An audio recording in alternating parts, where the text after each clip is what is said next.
নমস্কার বন্ধুরা, আমার বং রান্না ইউটিউব চ্যানেলে আপনাদের সবাইকে স্বাগত জানাই। আজকে আমার রেসিপি পটলের ঝাল। এবার ওভেনে কড়াইটা বসিয়ে দিলাম। কিছুক্ষণ পর কড়াইটা গরম হয়ে গেল। এবার সরষের তেল কড়াইয়ের মধ্যে দিয়ে দিলাম।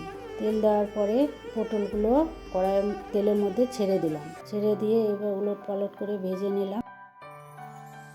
লাল লাল এবার হয়ে গেছে। এবার প্লেটের মধ্যে পটল ভাজাগুলো উঠিয়ে নিলাম।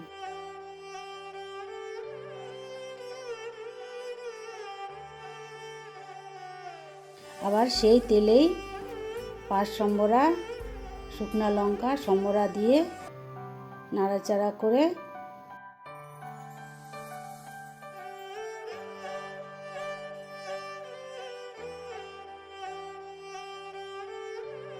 পেঁয়াজ কুচি দিয়ে দিলাম। পেঁয়াজ কুচিটা ভেজে নিয়ে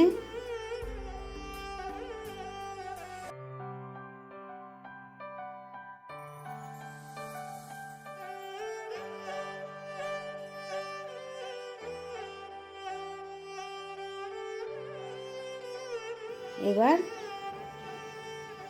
জিরা আদা লঙ্কা বাটা মশলা দিয়ে দিলাম।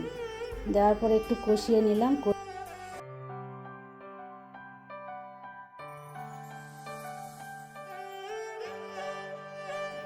কষিয়ে নেওয়ার পরে একটু লবণ হলুদ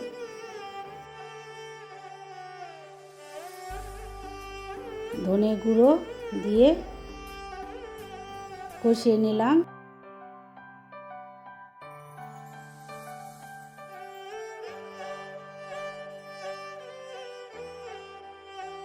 কষিয়ে নেওয়ার পর এবার টমেটো কুচি দিলাম।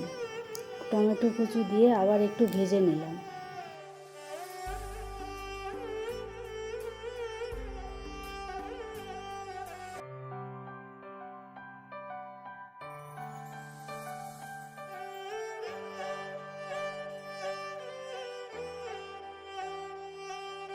ভেজে নিয়ে সামান্য একটু জল দিলাম। জল দিয়ে নাড়াচাড়া করলাম।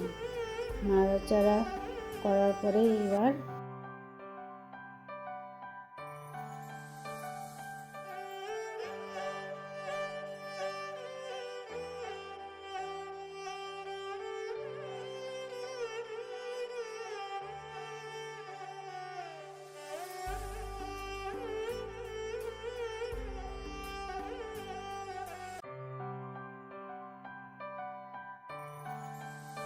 কষিয়ে নেওয়ার পর ভাজা পটলগুলো ছেড়ে দিলাম। ছেড়ে দিয়ে নাড়াচাড়া করে এবার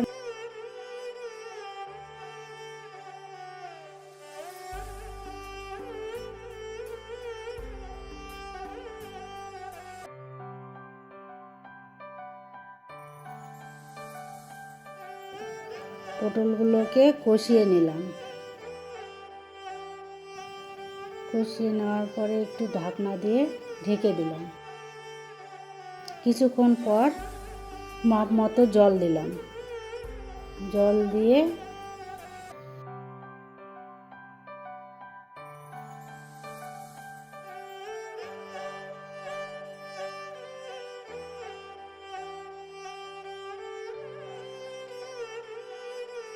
ঢাকনাটা কিছুক্ষণের জন্য ঢেকে রাখলাম। ঢাকনাটা নামিয়ে পটলগুলো নাড়াচাড়া করছি। এবার দেখছি ঠিকঠাক পটলগুলো সিদ্ধ। রান্না আমার কমপ্লিট। আপনাদের যদি রান্নাটা ভালো লেগে থাকে তাহলে অবশ্যই লাইক কমেন্ট শেয়ার সাবস্ক্রাইব করবেন।